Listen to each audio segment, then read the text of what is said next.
স্বাধীনতা দিবস উপলক্ষে ব্যারাকপুর গান্ধীঘাটের প্রার্থনা সভায় অংশগ্রহণ করলেন রাজ্যপাল। এই খবরটি নিবেদন করছে স্বামী বিবেকানন্দ ইউনিভার্সিটি। আপনার সন্তানের স্বপ্নের ভবিষ্যৎ গড়ে তোলার একমাত্র সঠিক ঠিকানা। যোগাযোগ 7044086270। ৭৯তম স্বাধীনতা দিবস উপলক্ষে ব্যারাকপুর গান্ধীঘাটে রাজ্য সরকারের পক্ষ থেকে আয়োজিত স্বাধীনতা দিবস উদযাপন অনুষ্ঠানে অংশগ্রহণ করলেন রাজ্যপাল সিভি আনন্দ বোস। এছাড়াও উপস্থিত ছিলেন পশ্চিমবঙ্গের মুখ্য সচিব মনোজ পান্ত, উত্তর ২৪ পরগনা জেলার জেলাশাসক শরৎ কুমার দ্বিবেদী, ব্যারাকপুর লোকসভা কেন্দ্রের সাংসদ পার্থ ভৌমিক, ব্যারাকপুর পুলিশ কমিশনারেটের নগরপাল মুরলীধর। এই দিন গান্ধীঘাটে জাতির জনক মহাত্মা গান্ধী স্মৃতিসৌধতে মাল্যদান করেন রাজ্যপাল সহ অন্যান্য অতিথিরা।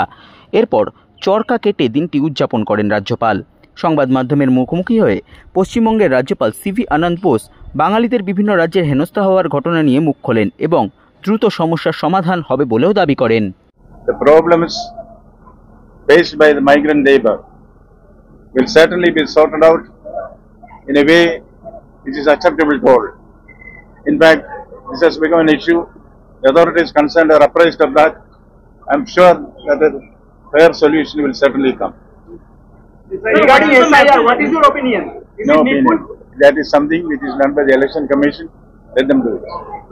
Say something about today's program. Today is a day of days for Indians. Transformational India is finding its fulfillment today. People are drowning all their differences and are uniting, expressing to the whole world the truth that we have unity amidst diversity.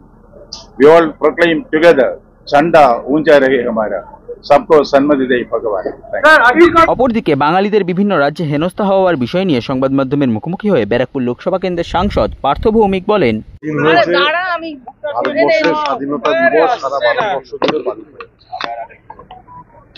কিন্তু ভারতবর্ষ স্বাধীন করতে গিয়ে যে রাজ্য সবচেয়ে অগ্রণী ভূমিকা পালন করেছিল বাংলা, সেই বাংলা এবং বাঙালি সারা দেশে বিজেপি শাসিত রাজ্যে অত্যাচার করা হচ্ছে। অর্থাৎ স্বাধীনতা সংগ্রামে যাদের প্রধান ভূমিকা ছিল সেই বাঙালিদের নিষ্পেষিত করা হচ্ছে।